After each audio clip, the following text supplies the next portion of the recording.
बिस्मिल्लाहिर्रहमानिर्रहीम। अस्सलाम वालेकुम स्टूडेंट्स। आज हम अपना लेक्चर नंबर 14 स्टार्ट करने जा रहे हैं। Chapter number 1 functions and limits. और आज का टॉपिक है बेटा हमारा लिमिट्स ऑफ इम्पोर्टेंट फंक्शंस। जैसे कि लास्ट लेक्चर में हमने डिस्कस किया कि कुछ इंपॉर्टेंट फंक्शंस होते हैं, जब उन पर हम लिमिट अप्लाई करते हैं तो हमें एक पर्टिकुलर रिजल्ट मिलता है, तो हम वो रिजल्ट को यूज़ करते हैं। इसी तरह कुछ और फंक्शंस हम आज डिस्कस करेंगे। उनमें से जो इम्पोर्टेंट है बेटा वो ये है कि limit x approaches to 0 sine x by x is equal to 1। मतलब ट्रिग्नोमेट्रिक फंक्शन है। इसमें आपके पास जो साइन x बाय x है, उसमें जब आप limit x approach to 0 apply करें तो आपके पास रिजल्ट क्या आता है 1। तो इसको हमने आज इसका प्रूफ भी देखना है और इसको क्वेश्चंस में यूज भी करना है। तो ये टारगेट है हमारा आज का बेटा। तो स्टार्ट कर रहे हैं आज का लेक्चर। सबसे पहले आप लोगों से क्वेश्चन है, what is limit of function. ये जो लिमिट ऑफ फंक्शन आपके पास एक फंक्शन गिवन है, तो किस तरह का फंक्शन है, x approaches to 0 1 plus x और उसकी पावर क्या है 1 बाय x। और इस पर आप लिमिट अप्लाई करें x को 0, उसका आंसर क्या आता है। तो ये हमने लास्ट लेक्चर में डिस्कस किया था, इसको रिकॉल करें आप कि क्या आंसर इसका आएगा। तो इसका आंसर बेटा क्या होता है, इसका आंसर ई होता है। तो इसके साथ ही हमने ये भी डिस्कस किया था कि अगर आपके पास x अप्रोचेस टू इन्फिनिटी हो तो ये फंक्शन किस तरह का बन जाएगा, फंक्शन हो जाएगा 1 प्लस, अब यहाँ पे ऊपर x है तो यहाँ क्या आ जाएगा 1 बाय x, और जब यहाँ पे 1 बाय x है तो ऊपर पावर क्या आ जाएगी खाली x।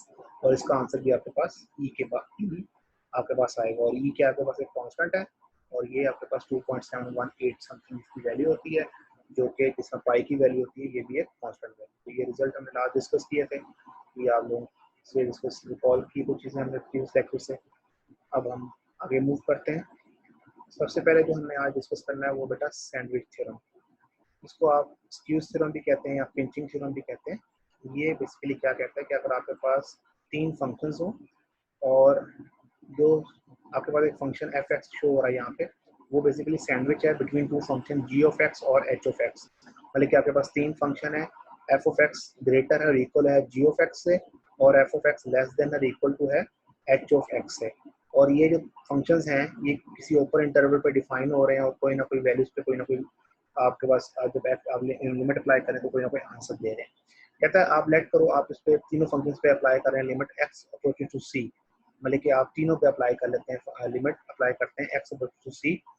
तो आपके पास ये वाला फंक्शन जो लेफ्ट हैंड साइड में मौजूद है और जो राइट हैंड साइड में फंक्शन है, जब आप ये लिमिट अप्लाई कर रहे हैं पर्टिकुलर लिमिट एक्स टू, तो इसका रिजल्ट आ रहा है आपके पास, इसका आंसर भी रिजल्ट एल आ गया और इसका आंसर भी आपके पास रिजल्ट एल आ गया, लेकिन आपके पास इसका आंसर नहीं है।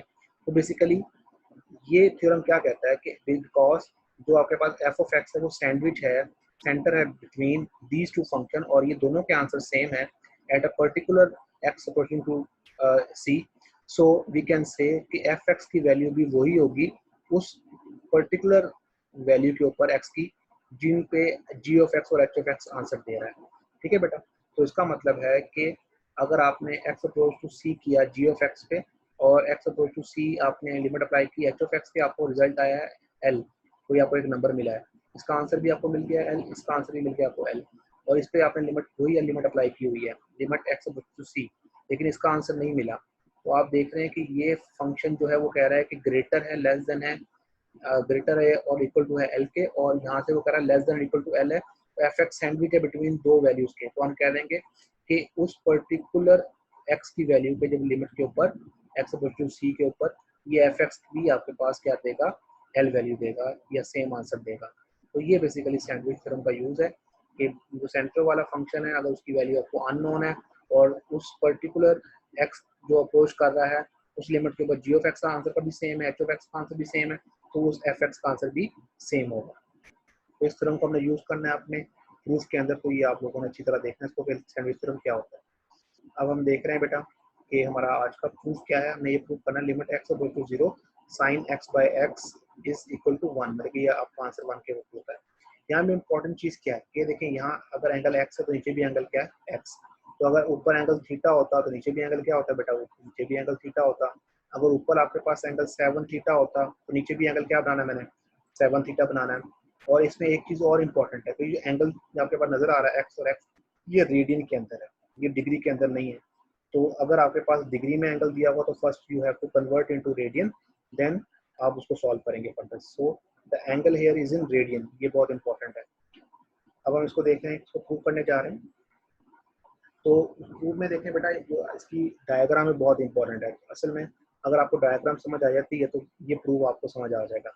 इसमें देखें आपके पास एक यूनिट सर्कल आपने लिया है, ठीक है। यूनिट सर्कल क्या होता है, ये देखें आपकी, ये आपको नजर आ रहा होगा, ये ओ, अगर मैं ए से मूव करूँ, ये देखिए कर्व के साथ मूव करूँ इस तरह, तो बेसिकली ये सर्कल एक बन रहा है इस तरह, और ये इस तरह वापस दोबारा जाके ए पे ज्वाइन हो रहा है। मैंने कोशिश की है बनाने की बेटा, ये सर्कल आपके पास। यूनिट सर्कल का मुराद क्या है कि इसका जो रेडियस है ओ ए, और आपको नजर आ रहा है ये ओ बी, ये क्या है 1 है। तो कहीं भी आप ड्रॉ कर लें, ये डिस्टेंस ये वाला, ये डिस्टेंस ये वाला, जो तमाम रेडियस है वो आपके पास की वैल्यू क्या है 1। ऐसे सर्कल को इसका रेडियस 1 होता है, इसको क्या कहते हैं आप, यूनिट सर्कल। तो ये आपके पास यूनिट सर्कल है। इसमें एक एंगल है आपके पास थीटा, वो पॉजिटिव एंगल थीटा है। वो थीटा किसके बिना लाई कर रहा है, थीटा लाई कर रहा है वो ग्रेटर देन 0 है, और लेस देन आपके पास क्या है, लेस देन 90 है, π/2। ठीक है, क्योंकि रेडियन में बात करें तो हम π/2 लिखेंगे इसको। तो ये जो एंगल है आपको नजर भी आ रहा है कि ये थीटा जो है लेस देन 90 एक्यूट एंगल है। ये चीज़ इंपॉर्टेंट है। और इसमें देखें एक चीज़ सेक्टर नजर आ रहा है आपको, ये देखो हमने डिस्कस किया हुआ है कि सेक्टर क्या होता है सर्कल का। ये आपको कर्व नजर आ रही है, और ये आपके पास ए से ओ की तरफ और ओ से बी की तरफ, ये नीचे मैंने आपके साथ शो भी किया हुआ है। ये सेक्टर इस तरह का होता है कि दो रेडियस के दरमियान जो आपके पास जो ये चीज़ बन रही होती है, इसको आप सेक्टर कहते हैं, और ये कर्व। और इसका अगर एरिया मालूम करना, वो क्या होता है, हाफ थीटा आर स्क्वायर, जो एंगल सबटेंड हो रहा है थीटा, और साथ रेडियस का स्क्वायर। तो इस तरह एरिया मालूम करते हैं, तो ये इसमें सेक्टर है। यही बताया कि थीटा यहाँ पे पॉजिटिव एक्यूट एंगल है, और radius R is equal to 1 है, और ओ ए बी आपके पास एक सेक्टर है सर्कल का। ओके, अब आप देखें, मैं इस ट्राइंगल को पहले डिस्कस करने जा रहा हूँ कि ये ट्राइंगल अगर आप लें, ये राइट एंगल ट्राइंगल, ये ओ ए बी, ओके बेटा, ओ सी बी, या आप ले लें, या बी सी ओ ले लें। इस ट्राइंगल के अंदर बेसिकली राइट एंगल ट्राइंगल है, ये देखें 90 का एंगल है। इसमें अगर मैं साइन थीटा निकालूं, क्या होता है sine theta, perpendicular over hypotenuse B C over O B, B C over O B. तो हमारे पास यहाँ साइन थीटा की वैल्यू क्या रहेगी, ओ बी का आंसर क्या है, हमारे पास वो रेडियस है, उसका आंसर 1 है। तो बी सी का, ओ बी का आंसर 1 पुट किया, तो ये आ गया बी सी। तो मतलब बी सी की वैल्यू क्या आ गई, साइन थीटा। इस तरह triangle, right angle triangle O A D देखें बेटा, ये बड़ी ट्राइंगल जो है आपके पास, ये भी राइट एंगल ट्राइंगल नजर आ रही है, तो ये ओ डी ए, ये भी क्या आपके पास एक राइट एंगल ट्राइंगल है। इसमें देखें अगर मैं tan थीटा की वैल्यू निकालना चाहूँ, वो क्या होता है, परपेंडिकुलर ओवर बेस, मतलब कि ए डी ओवर ओ ए। ओ ए भी क्या है, ओ ए भी रेडियस आपके पास रेडियस के बराबर है, वो किसके बराबर है 1। तो यहाँ पे आपके पास ओ ए की जगह 1 आ गया, उसमें ए डी की वैल्यू क्या आ गई, tan थीटा। यहाँ से आपने दो वैल्यूज निकाल ली। इसके बाद बेटा हम देखें, असल में हमारा टारगेट क्या है कि हम तीन जो हमारे पास यहाँ पे तीन डिफरेंट थिंग्स हैं, उनका हम एरिया कंपेयर करेंगे। उस एरिया कंपेयर करने के बाद हम सैंडविच थ्योरम अप्लाई करेंगे, और उसके बाद हम वो अपना रिजल्ट हासिल करेंगे। अब कुछ हम उससे पहले कुछ वर्किंग करने लगे, कहता है produce O B to D. हमने क्या किया, इस ओ बी को एक्सटेंड करके हम डी तक ले गए, ओके बेटा। उसके बाद हमने किया A D side that O A D is perpendicular to O A. जब इस तरह किया तो बेसिकली ये ए डी जो आपके पास 9 है, ये ओ पे परपेंडिकुलर हो गई, मतलब कि दोनों आपस में 90 का एंगल बना रहे हैं, ओके। इस तरह हमने क्या किया, B C perpendicular to O A, हमने एक ड्रॉ किया बी सी जो कि परपेंडिकुलर ओ ए पे आ गया। और सिमिलरली हमने क्या किया, ज्वाइन ए बी, हमने ए और बी को ज्वाइन कर दिया। अब इस तरह करने से बेसिकली क्या हुआ, हमारे पास देखें तीन चीजें हैं। एक पहले देखें बेटा, ये ओ बी और ए, ये एक ट्राइंगल बन रही है आपके पास, ठीक है बेटा। इसमें मैंने ये जो आपके पास ये शो किया हुआ है ऑरेंज कलर, इसके साथ अगर मैं ये एरिया भी शामिल कर दूं, ये वाला, ये जस्ट, ये क्या बन जाएगा आपके पास, ट्राइंगल बन गई ओ ए ओ बी ए, ठीक है बेटा। इसको हमने देखना है, और साथ में इसके पास सेक्टर। अब सेक्टर क्या आपके पास, ये देखें ओ बी, और ये जो कर्व आपके पास जो सर्कल की बाउंड्री है, ये ओ बी से ए की तरफ ये कर्व यहाँ तक, ये आपके पास एक सेक्टर है, इसको आपने देखना है। ये नीचे मैंने ड्रॉ भी किया हुआ लगा से। ये सेकंड चीज आपने लेनी है। और थर्ड क्या है, जो बड़ी राइट एंगल ट्राइंगल है, वो क्या आपके पास ओ डी ए, ठीक है बेटा। ये मैंने आपको नीचे भी शो की हुई, ये बड़ी ट्राइंगल है। ये तीनों आपने लेनी है, और तीनों का एरियाज बेसिकली लेके कंपेयर करना है। अब सबसे पहले हम ये ट्राइंगल ले रहे हैं बेटा, ओ बी और ए, ये ले रहे हैं बेटा, ओके। इस ट्राइंगल का area of triangle O A B, हमारे पास पता है ट्राइंगल का एरिया का था हाफ बेस इनटू हाइट। अब ये राइट एंगल ट्राइंगल नहीं है, तो हम कौन सी हाइट यूज करेंगे, ये बी सी हाइट यूज करेंगे। इसका मतलब है बेस क्या है इसकी, ओ ए, half base O A multiply B C. ओ ए का आंसर क्या है 1 आ गया, और बी सी का आंसर क्या है, ये बी सी का आंसर ऊपर हमने निकाला हुआ है, वो साइन थीटा है। तो ये हाफ साइन थीटा इसका एरिया आ गया इस ट्राइंगल का, ये वाला ट्राइंगल, ओके बेटा। अब हम मालूम करेंगे area of sector A O B, ठीक है। ओ ए बी, हम ये जो हमारे पास एरिया ऑफ ये सेक्टर है, इसका हम सेक्टर का एरिया मालूम कर लेंगे, ये कर्व पास के थ्रू, ये इस तरह। एरिया ऑफ सेक्टर क्या होता है, half R square theta. R क्या आपके पास 1 है, 1 का स्क्वायर क्या 1, तो उसका मतलब इसका एरिया क्या आ गया, हाफ थीटा आ गया। ओके बेटा, इस जो आपने सेक्टर है, इसका सेक्टर का एरिया का निकाले हाफ थीटा। अब देखें बड़ी ट्राइंगल है, area of triangle O A D. अब इस बड़ी ट्राइंगल ये जो हमने नीचे बनाई हुई है ओ ए डी, ये वाली, इसमें राइट एंगल ट्राइंगल है। एरिया क्या होता है, half base into height. Base क्या है ओ ए, अगेन ओ ए का आंसर 1 है। और A D, A D basically क्या है, ए डी का आंसर आपने ऊपर से देखें ये क्या निकाला हुआ, tan थीटा। इसका मतलब ये आ गया हाफ tan थीटा। तो आपने तीनों के एरियाज फाइंड कर लिए, जो हमने तीन चीजें डिस्कस की थी उसमें, जहां जहां रेडियस था 1 पुट कर दिया, उसके बाद ये आंसर्स आ गए। अब इनकी एरिया कंपेयर कर रहे हैं। अब देखें ट्राइंगल, जरा फिगर से देखें आप, ये जो आपके पास ट्राइंगल है ओ बी ए, अगर आप इसका एरिया देखें, इसका एरिया अगर आप सेक्टर के एरिया से कंपेयर करें, ये सेक्टर का एरिया यहाँ से ये कर्व पर, तो सेक्टर के एरिया से लेस है, तो मैंने वो लिखा है from the figure we can see that area of triangle AOB is less than area of sector OAB, yes, and these two areas are also less than area of OAD। ये दोनों areas किससे less हैं, ये दोनों areas इससे less हैं, ठीक है बेटा। लेकिन सबसे ज़्यादा एरिया जो है वो इसका सबसे ज़्यादा ग्रेटर एरिया, उसके बाद इस सेक्टर का, उसके बाद जो आपके पास ट्राइंगल बनती है उसका एरिया। तो यही हमने नीचे लिखा हुआ। अब इन तीनों एरियाज की वैल्यूज हमने ऊपर फाइंड की हुई है, वो तीनों की एरिया की वैल्यू यहाँ पुट कर दी। Half sine theta less than theta by 2 और हाफ tan थीटा। ओके बेटा, अब क्या कर रहा हूँ, यहाँ पे थीटा क्या आपके पास पॉजिटिव है, तो मैं क्या कर रहा हूँ, यहाँ पे मैंने 1 बनाना है, इधर 1, तो मैं क्या करता हूँ हाफ साइन थीटा से पूरे को डिवाइड करता हूँ। जब मैंने हाफ साइन थीटा डिवाइड किया, ये वाली टर्म तो कैंसिल आउट हो गई, 1 आ गया। यहाँ पे थीटा बाय 2 है, तो हाफ साइन थीटा से मैं डिवाइड करूंगा तो बेसिकली 2 से कैंसिल, तो ये आ जाएगा theta by sine theta. Next step, next हम स्लाइड में देखेंगे। और ये देखेंगे हाफ टेंजेंट थीटा, इसको जरा समझें, ये हाफ टेंजेंट थीटा को मैं लिख सकता हूँ sine theta over cos theta. Okay, tan theta को मैंने डिवाइड कर दिया। जब मैं इसको डिवाइड करूंगा साइन हाफ साइन थीटा से, तो ये साइन थीटा साइन थीटा से कैंसिल, और ये 2 इससे 2 से कैंसिल, तो क्या बचेगा आपके पास, ये cos theta 1 by cos theta बन जाएगा। ठीक है बेटा, तो नेक्स्ट स्टेप पे हम यही देखने जा रहे हैं। तो पहले आपने tan थीटा को साइन बाय cos में कन्वर्ट करना है, फिर आपने इसको हाफ साइन थीटा से डिवाइड करना है, इस पूरी तीन टर्म्स को।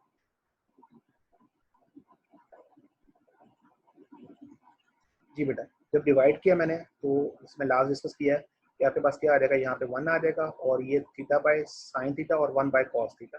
ओके, अगर मैं इसको रिवर्स कर दूं, तो बेसिकली आपको पता है कि प्रॉपर्टी है इनइक्वालिटी की, आपका इनइक्वालिटी का साइन क्या हो जाएगा, चेंज। तो ये अगर मैंने इसको रिवर्स किया, नॉमिनेटर को डिनोमिनेटर बनाया, ये पहले साइन थीटा बाय थीटा, तो ये साइन पहले था इसका, तो आपका साइन ऑपोजिट साइन आ गया। इसके बाद ये इक्वालिटी का साइन यहाँ भी चेंज हो गया, 1 बाय कॉस थीटा को कॉस थीटा लिख दिया। ओके, और इसको हम ऐसे भी लिख सकते हैं कि यहाँ पे लिख कह रहा है कि साइन थीटा बाय 2 वो आपका लेस है 1 से और ग्रेटर है कॉस थीटा से, तो आप इसको इस तरह भी लिख सकते हैं।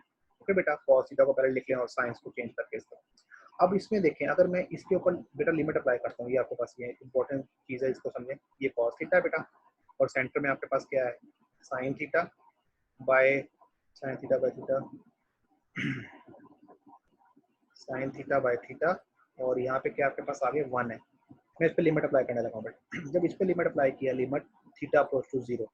ओके बेटा, तो देखें जब थीटा अप्रोच टू 0, तो थीटा की जगह 0 पुट करूँगा, कॉस 0 क्या होता है, कॉस 0 आपके पास क्या होता है, कॉस 0 होता है 1, तो यहाँ पे क्या आ गया 1, आपके पास यहाँ 1 आ गया। और ये साइन, ये इस पर आप लिमिट अप्लाई करेंगे तो लिमिट वैसे ही आ रहेगी, limit theta approach to 0, theta approach to 0, और साइन वैसे ही आ गया। और ये अब यहाँ 1 पे जब आप इस साइड पे लिमिट अप्लाई करेंगे 1 के ऊपर, तो 1 कांस्टेंट, तो 1 एज इट इज आ जाएगा। इसका मतलब है ये देखें, यहाँ पे आपके पास क्या पड़ा हुआ है, लिमिट, इसके ऊपर जब लिमिट भी, ये आपके पास क्या पड़ा हुआ है, साइन थीटा बाय थीटा, यहाँ भी 1 है, और जब आप इस पर लिमिट अप्लाई कर देंगे इसका आंसर ही 1 आ जाएगा। अब क्या है कि साइन थीटा जो है सैंडविच है बिटवीन 2 फंक्शंस के, और दोनों का जो लिमिट पे आंसर क्या है 1 है। इसका मतलब है at limit X equal to 0 sine theta by theta का आंसर भी क्या आ जाएगा 1 according to your sandwich theorem, जो हमने लास्ट थ्योरम डिस्कस किया सैंडविच थ्योरम। वो क्या कहता था कि अगर आपको सेंटर वाले फंक्शन की वैल्यू नहीं पता है खास लिमिट के ऊपर, लेकिन जो दोनों उसके फंक्शन राइट और लेफ्ट पड़े हैं वो उस लिमिट के ऊपर आंसर दे रहे हैं, ये भी 1 दे रहा है आंसर, ये भी 1 दे रहा है, तो इसका मतलब है सेंटर वाला फंक्शन भी जो आपके पास उस लिमिट पे वही आंसर के बराबर होगा। तो by using sandwich theorem we can say limit theta approach to 0 sin theta by theta is equal to 1। तो हमने ये रिजल्ट हासिल कर लिया, बहुत इंपॉर्टेंट रिजल्ट है ये। और साथ में ये देखें बेटा, this result will be hold for, हमने ये डिस्कस किया है सिर्फ थीटा के थीटा पॉजिटिव हो और लेस देन 90 हो, लेकिन वो कहता है कि थीटा अगर ग्रेटर देन -90 और लेस देन 0, यहाँ 0 है, तो उसके लिए भी ये जो है आपके पास वैलिड है जो आपने रिजल्ट निकाला है। तो ये जरूरी नहीं है कि हमने पॉजिटिव के लिए प्रूफ किया तो ये नेगेटिव के लिए भी ये वैलिड है। तो ये बेसिकली हमारा प्रूफ था बेटा। जी बेटा, अब हम एक्सरसाइज 1.3 स्टार्ट कर रहे हैं और अपना जो हमने प्रूफ किया उसको देखेंगे हम कैसे यूज करते हैं क्वेश्चन सॉल्व करने के लिए। तो सबसे पहले हमारे पास क्वेश्चन नंबर 3 देखें वो किस तरह का है। ये आपने इवैल्यूएट द फॉलोइंग लिमिट्स हमने करनी है और इसमें देखें कि सारे जो एक्स अप्रोच कर रहा है 0 को, एक्स अप्रोच कर रहा है 0 को, थीटा अप्रोच कर रहा है 0 को, x approach 0, theta approach 0, theta approach 0, सारों में जो है थीटा अप्रोच कर रहा है 0 को और सारे के आपके पास एक ट्रिग्नोमेट्रिक फंक्शन है। तो जो हमने आज रिजल्ट जो हमने फाइंड किया उसको हम यूज करेंगे और इसका आंसर फाइंड करेंगे। जी बेटा, पहला पार्ट है लिमिट एक्स अप्रोचिंग टू 0, यहाँ पे एक्स अप्रोचिंग टू 0 और sine X by sine 7x by X. ठीक है बेटा, तो हमने जैसे कि डिस्कस किया कि हमने यहाँ पे देखें ये लिख देते हैं फार्मूला के जो हमने फार्मूला प्रूफ किया है कि एक्स अप्रोचिंग टू 0 और साइन एक्स बाय एक्स, तो इस पे ये लिमिट अप्लाई होती है तो आंसर क्या आता है, इसका आंसर 1 आता है। तो जैसे कि डिस्कस किया कि ऊपर अगर एंगल एक्स है तो नीचे भी एक्स होना चाहिए। इसको कंपेयर करें, यहाँ 7x है तो नीचे खाली x है, तो नीचे 7x बनाने की क्या करूंगा मैं, 7 से डिवाइड किया और 7 से ही मल्टीप्लाई कर दिया। अब जब इस पे फंक्शन लिमिट अप्लाई करूंगा इस फंक्शन के ऊपर, इसका आंसर क्या आ गया 1, 1 मल्टीप्लाई बाय 7, आपका आंसर क्या आ गया 7। यही किया हुआ, इसको मल्टीप्लाई और डिवाइड किया 7 से, ये आपके पास सेम है, आपके पास ऊपर नीचे एंगल सेम बन गया। उस पर लिमिट अप्लाई करें, इसका आंसर 1 और 7 से मल्टीप्लाई किया तो आपके पास रिजल्ट आ गया। तो सेम आपने थोड़ा सा उस पर वर्किंग की और उसको बेसिकली उस फॉर्म के अंदर बना दे जिस फॉर्म के अंदर आपका रिजल्ट बेसिकली अप्लाई होता है लिमिट।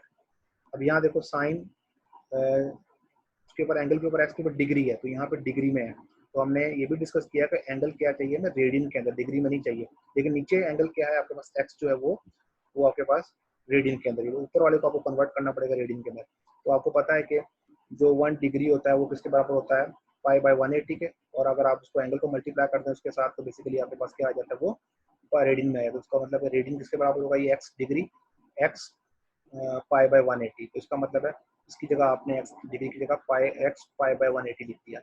अब आप नीचे देखें, नीचे एक्स है, ऊपर एक्स पाई बाय 180, तो नीचे किस चीज़ की कमी है, नीचे कमी है पाई बाय 180 के। तो आपने क्या किया, पाई बाय 180 से मल्टीप्लाई किया और पाई बाय 180 से डिवाइड किया। जो डिवाइड किया वो तो नीचे आपके पास एंगल कंप्लीट हो गया, ऊपर और नीचे सेम एंगल बन गया, और जो मल्टीप्लाई किया था वो आपके पास एज इट इज साथ आपके पास मल्टीप्लाई हो गया। इस पे जब हम लिमिट अप्लाई करेंगे तो ऊपर नीचे एंगल सेम है तो इसका आंसर 1 आ गया, और पाई बाय 80 आपके पास एज इट इज पड़ा हुआ है वो से मल्टीप्लाई होगा तो आपके पास पाई बाय 80 वो रिजल्ट आ गया। तो ये देखें, थोड़ा सी सिंप्लीफिकेशन आपने करनी है और आपने जो अपना रिजल्ट है उसको यूज करना है और इस तरह आपका आंसर आ जाएगा। ये देखें, अब आपके पास है फंक्शन और थोड़ा सा इसमें कॉस भी इन्वॉल्व रहा, साइन भी, थोड़ा सा हम इसको सिंप्लीफाई करेंगे, उसके बाद हम लिमिट अप्लाई करेंगे। अब आप देखें ये साइन थीटा है, तो उसको पहले मैं कैसे इसको लिख रहा हूँ, ब्रेक कर रहा हूँ। आपको पता है बाय डबल एंगल 90 अगर साइन 2x हो या साइन 2 थीटा हो तो उसके बराबर होता है 2 sine x into cos X. Okay बेटा, यहाँ पे अगर एंगल डबल है तो यहाँ पे क्या हो रहा है, यहाँ पे सिंगल और यहाँ भी सिंगल। तो अगर मैं यहाँ पे 2x की जगह x लिख दूँ तो ये इसका क्या रह जाएगा, यहाँ पे एंगल हाफ रह जाएगा। इसका मतलब है साइन x को according to double angle identities हम लिख सकते हैं 2 साइन x/2 और cos x/2। तो इस साइन की जगह मैंने ये लिख दिया 2 साइन, यहाँ पे एंगल θ/2 का, 2 साइन θ/2 और cos θ/2 according to double angle identities. और अब जो है ऊपर वाले cos थीटा के साथ देखिए मैं क्या करता हूँ, आपको पता है कि cos 2 theta according to double angle identity cos 2 theta किसके बराबर होता है, वो इक्वल होता है बेटा 1 minus 2 sine square theta. Okay बेटा, यहाँ पे आपके पास इन टर्म्स ऑफ साइन मैंने ले लिया, cos डबल स्क्वायर थीटा के 3 फार्मूलाज होते हैं तो मैंने इन टर्म्स ऑफ साइन ले लिया। अगर यहाँ पे 2 थीटा है तो यहाँ पे एंगल क्या है, थीटा। अगर मैं यहाँ पे थीटा कर दूं तो यहाँ पे क्या हो जाएगा, θ/2। तो जब मैंने इसका फॉर्मूला लिखा cos थीटा का फॉर्मूला लिखूँ according to double angle identity, तो ये बन जाएगा is equal to 1 minus 2 sine square, square वैसे ही आएगा और लेकिन एंगल क्या हो जाएगा हाफ, θ/2। तो इसको according to double angle identities में अगर यहाँ थीटा करते हैं तो यहाँ θ/2 आता है। तो इस cos थीटा की जगह मैं क्या लिख सकता हूँ, इस cos थीटा की जगह ब्रैकेट के अंदर क्या आ जाएगा 1 माइनस साइन स्क्वायर थीटा, ये वाली चीज आ जाएगी। ठीक है, अब ये 1 है और ये -1, ये आपस में कैंसिल आउट हो गए और बाहर ब्रैकेट के क्या पड़ा हुआ माइनस, और माइनस क्या हो जाएगा प्लस, तो आपके पास क्या रिजल्ट आ जाएगा 2 sin स्क्वायर थीटा बाय 2। तो इस cos थीटा की जगह मैं क्या लिख सकता हूँ 2 sin square theta by 2। I think आपको क्लियर हो गया होगा कि कैसे आए दोनों फॉर्मूला। अब एक 2, ये 2 2 से कैंसिल, और एक sin थीटा बाय 2, एक sin थीटा बाय 2 से कैंसिल, तो ऊपर क्या रह गया sin थीटा बाय 2, नीचे क्या रह गया cos थीटा बाय 2। ओके बेटा, अब आपने क्या किया, अब लिमिट क्योंकि थीटा बाय दो फंक्शंस डिवाइड हो रहे हैं, दोनों पे आप अलग अलग अप्लाई कर दें। तो इस पे जब लिमिट अप्लाई की आपने और इस पे लिमिट अप्लाई की, तो ये थीटा जो यहाँ पे थीटा की जगह क्या रहेगा 0/2 का मतलब क्या है sin 0, और थीटा बाय 0 का मतलब क्या है sin cos 0। ठीक है बेटा, तो आपको पता है कि sin 0 क्या होता है वो 0, और cos 0 क्या होता है 1, तो 0 by something is equal to 0, तो इसका आंसर क्या आ गया 0 आ गया। तो इस तरह के फंक्शन को पहले आपने थोड़ा सा सिंप्लीफाई करना है बाय यूजिंग जो अलजेब्रिक आइडेंटिटीज, और उनको यूज करते हुए आपने उसके बाद फिर आखिर में आके जब फंक्शन सिंप्लीफाई हो जाएगा उसके बाद लिमिट अप्लाई करनी है। यहाँ पे ये बेटा जैसे साइन 0 लिखा हुआ है, ये cos 0 लिखा हुआ है बेटा, तो साइन 0 0 होता है, cos 0 1 होता है, 0/1 आपके पास क्या आंसर आ गया 0 आंसर आ गया।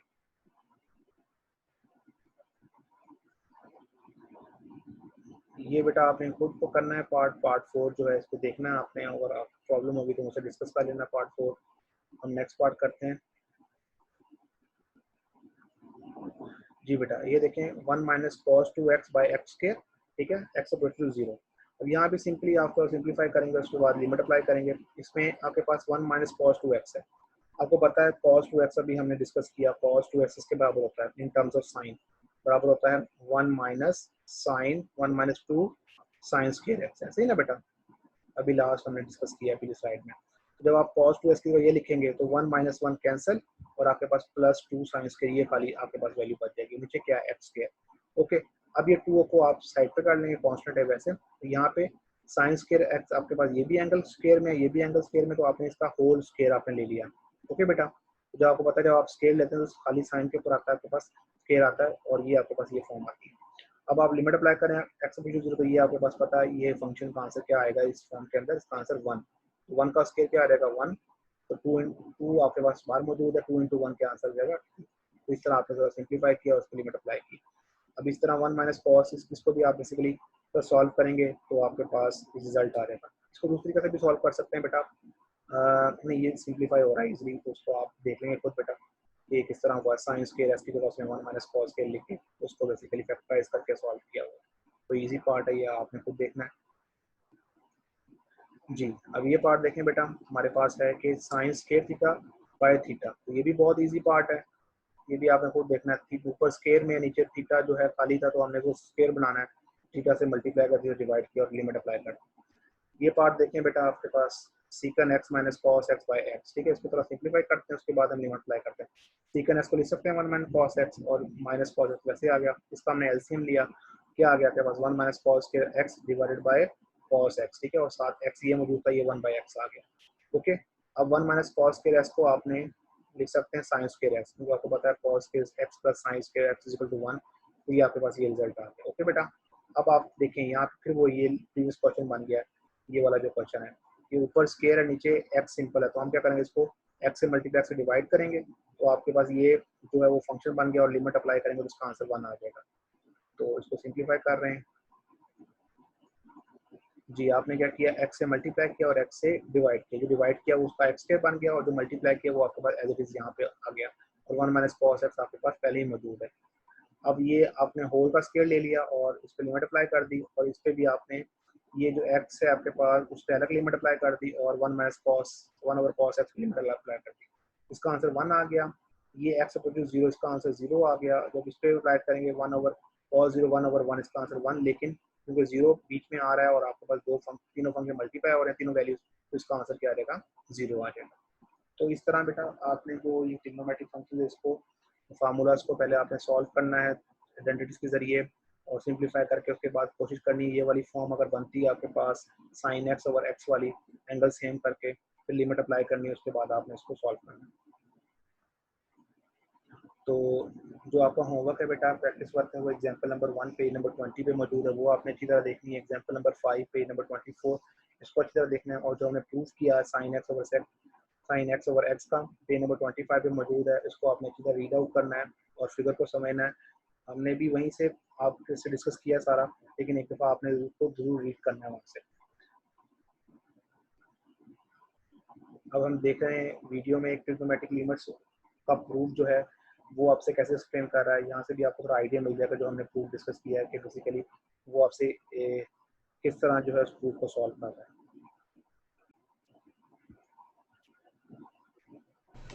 Okay, so the idea of this video is to prove that the limit as x approaches 0 of sine x over x equals 1. And I have this funky figure drawn with 3 different colored shapes, and let me just show you where those shapes came from. So I just took this triangle here and I pulled it out and drew it separately. And then I took this sector of the circle here and I pulled it out and drew it separately. And then I took this larger triangle and pulled it out and drew it separately, just so that we can see what we're really talking about. Sometimes it gets difficult when you try and talk about 3 different shapes that are kind of part of each other.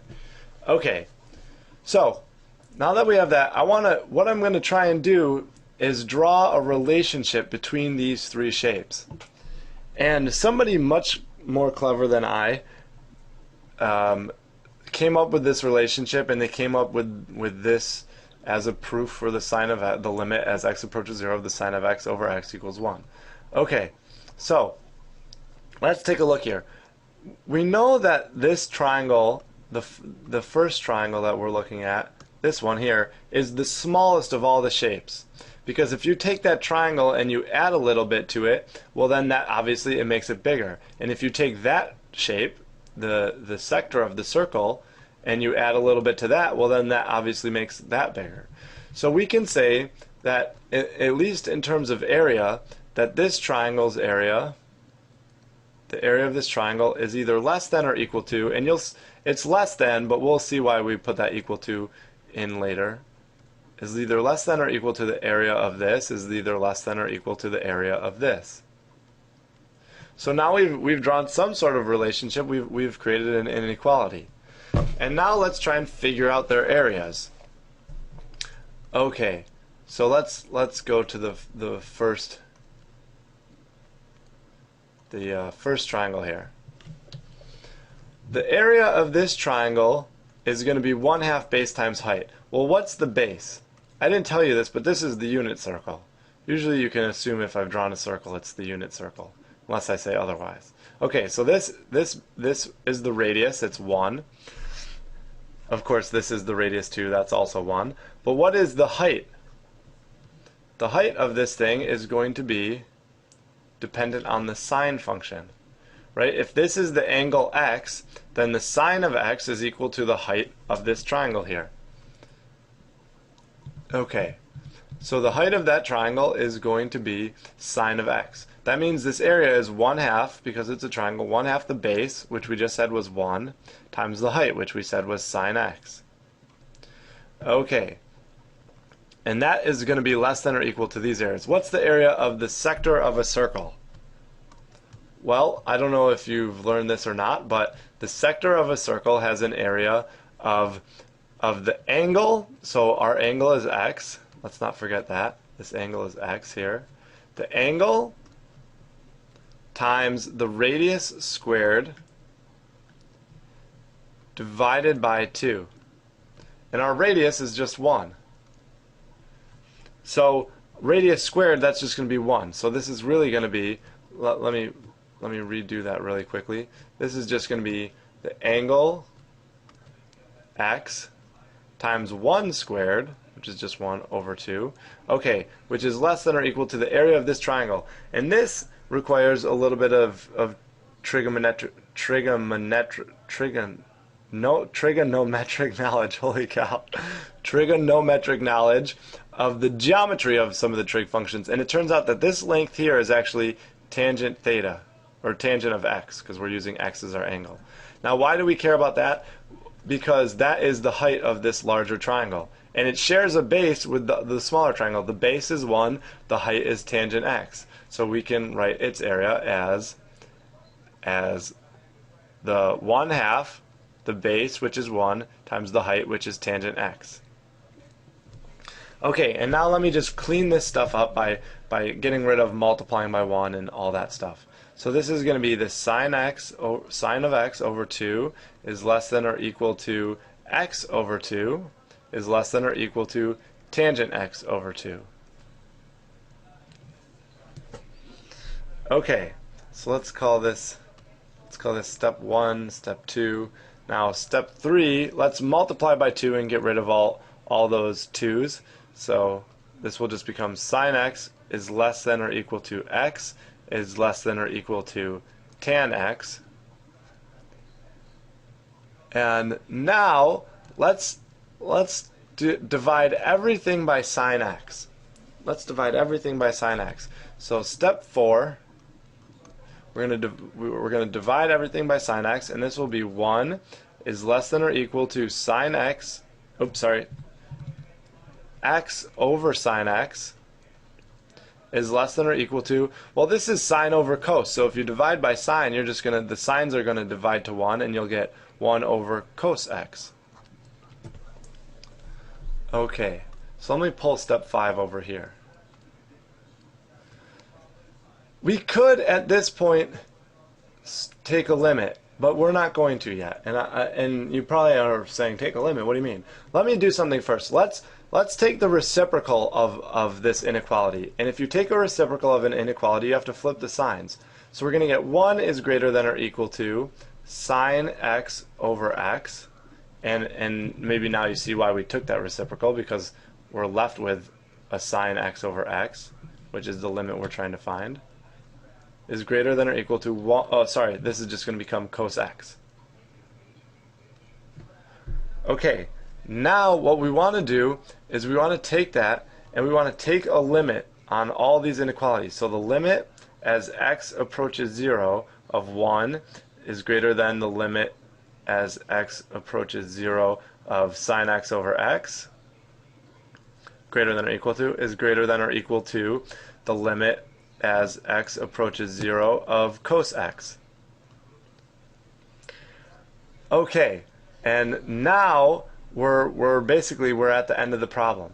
So what's going to happen is, once we can take these limits, all but 1. The limit as x approaches 0 of 1, well, 1 is just a constant, so it stays 1, which is greater than or equal to the limit which we're trying to find, which is greater than or equal to, well, the limit as x approaches 0 of cos, we could just take our 0 and plug it in for cos.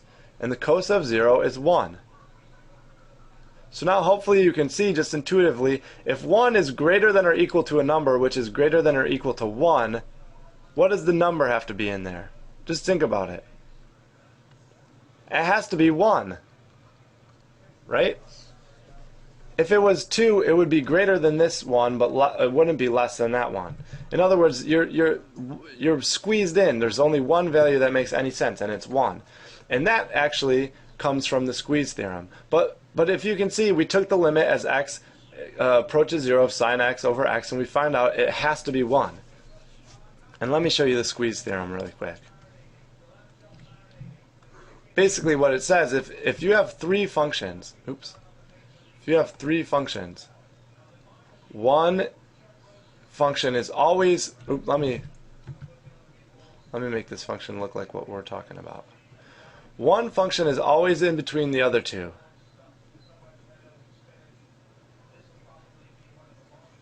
So you have a function that's always in between these 2 functions, the one above it and the one below it. Well, if those 2 functions squeeze into a point, so that's where the name comes from, if those 2 functions squeeze into a certain point, how about as x approaches 0, they squeeze into 1. So this point here, as x approaches 0, those squeeze into 1. If the function in the middle is always in the middle, and those squeeze to a single point, well then the function in the middle must also be squeezed to that point.